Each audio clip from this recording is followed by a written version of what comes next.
Hey there, how are you?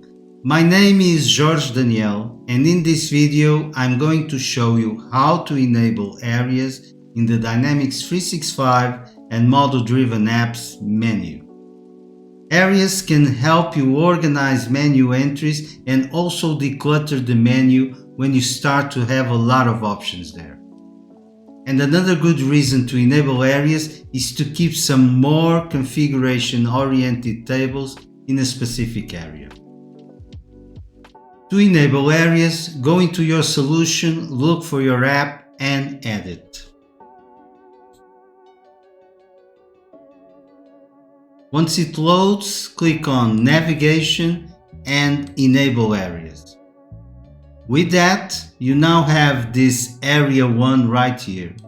And one thing you can do is change its name. Let's call this one Help Desk. And another thing you can do is create new areas.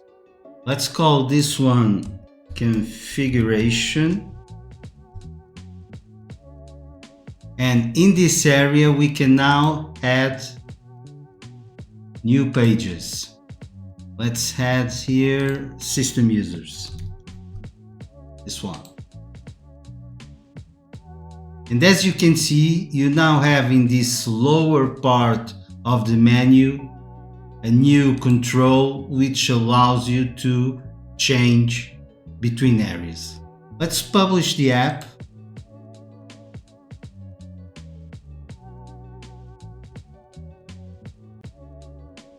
Let's take a look at it.